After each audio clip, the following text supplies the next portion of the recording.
शुक्ला जी, मैं आपसे ये पूछना चाहूँगी कि जब आप इस मूवी के लिए चुन रहे थे अपनी हीरोइन को कि मूवी की हीरोइन कैसी होनी चाहिए, तो उसके लिए क्या-क्या वो फैक्टर्स थे जिनमें दिविता जुनेजा एकदम फिट बैठती चली गई? मुझे एक तो पहली रिक्वायरमेंट थी कि वो गर्ल नेक्स्ट डोर दिखनी चाहिए, मतलब ऐसे लगना चाहिए कि ये हम में से ही कोई एक है।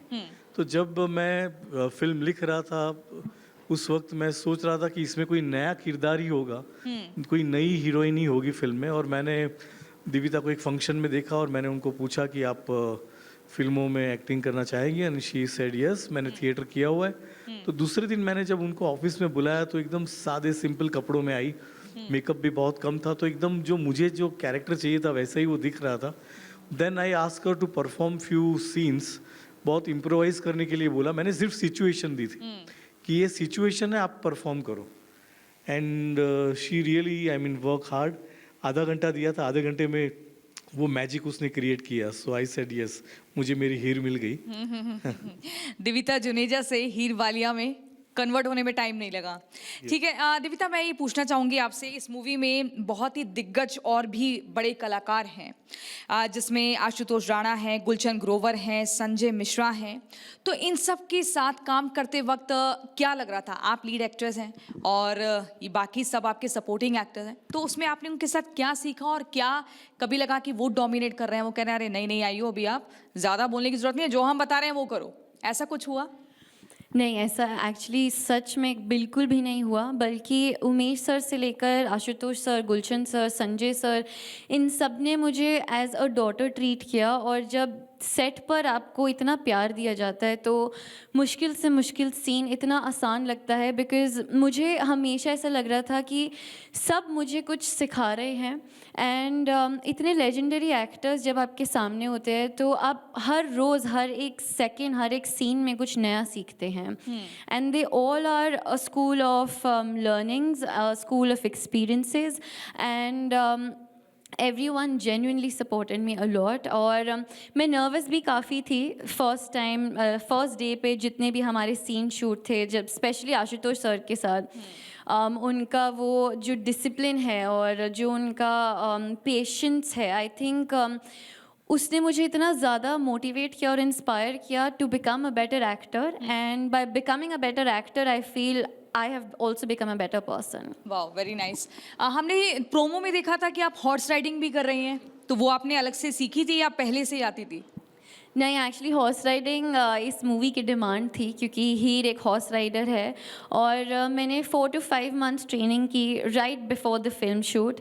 और मैं बहुत बार गिरी, बहुत बार उठी भी। और जो मेरे टफ होता है, वाकई में बहुत टफ होता है हॉर्स राइडिंग। बहुत ही ज़्यादा टफ होता है। और I was just about to give up कि शायद ये मेरे से नहीं होगा। बट वो जो हीर की एक क्वालिटी है to never give up, I think Divita में वो कहीं ना कहीं आ चुकी है। So I made my way through it and fortunately it all ये दिख रहा है कि हॉर्स राइडिंग कर रही है और आपके हाथ में वो फ्राई पैन भी है। ये क्या है, मतलब इसमें क्या क्या ट्विस्ट देखने को मिलेंगे? तो हीर एक शेफ़ भी है। और पंजाब से लंदन का सफ़र यही है कि उसकी माँ का एक ढाबा होता है। एंड हीर का सपना है कि वो प्रीतो दा ढाबा लंदन में जाकर इस्टेब्लिश कर पाए। सो रियल लाइफ में आप कुकिंग करती हैं? इस मूवी से पहले मुझे बहुत बेसिक्स आते थे, बट नाउ आई थिंक मैं अच्छे से चॉपिंग कर सकती हूँ, दाल बना सकती हूँ, अच्छा मैगी बना सकती हैं, पानी गर्म कर सकती हैं। इससे बहुत ज़्यादा कर सकती हूँ। कोई ठीक है, लेकिन मैं उमेश जी आपसे ये पूछना चाहूँगी कि क्या दिविता ने परेशान किया सेट पर लेट आना या कुछ नखरे दिखाना या अपनी वैनिटी वैन में ही रहना और कहना थोड़ा वेट करिए, अभी आई टेक टाइम? बिल्कुल नहीं, इनफैक्ट मैंने ऐसा कहा था कि जब तुम्हारा शूटिंग नहीं हो तभी भी तुम सेट पे रहना, तो ही तुम सीख पाओगे, क्योंकि तुम्हारी पहली फिल्म है।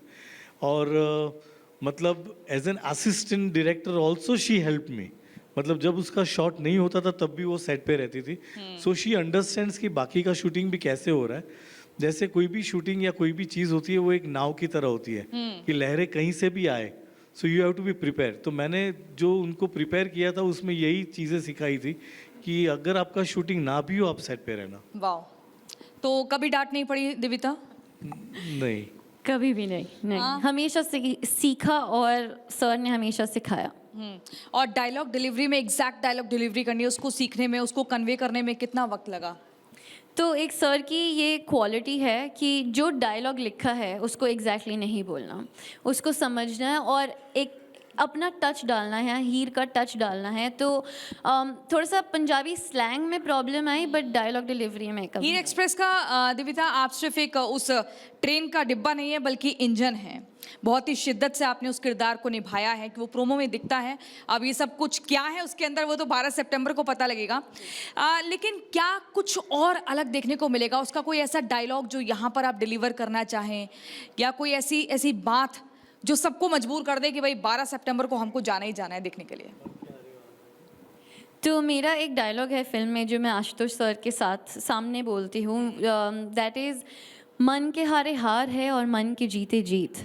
और इस मूवी में हमने यही दिखाने की कोशिश की है, चाहे आपका सपना जितना भी बड़ा हो और आपके सामने जितनी भी प्रॉब्लम्स हो, अगर आपकी विल स्ट्रांग है, अगर आपका मन स्ट्रांग है और अगर आपके आसपास इतने सपोर्टिव फैमिली मेम्बर्स हैं, so I think anything is possible.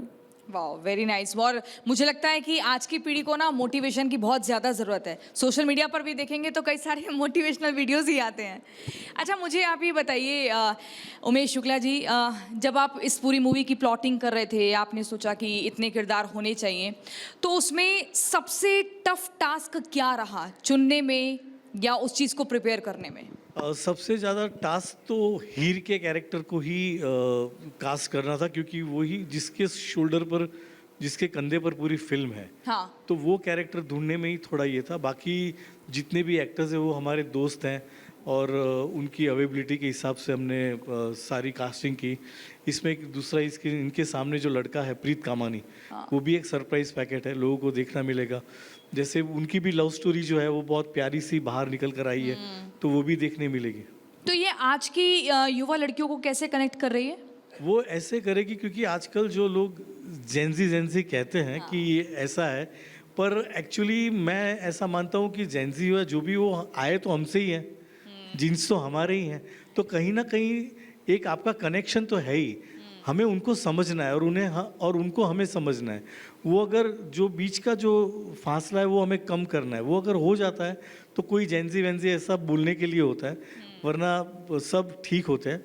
और जो ये फिल्म में कहने की जो आपने कहा कि क्या तकलीफ हुई, तकलीफ नहीं है, पर हमारा मानना ये है कि आजकल इतनी खूना मरकी वाली फिल्में, मतलब देखो हर जगह मार धाड़, मतलब कोई ट्रेलर देख के ही डर जाए कि इतना खून क्यों बहा रहे हो, इतना क्यों कर रहे हो।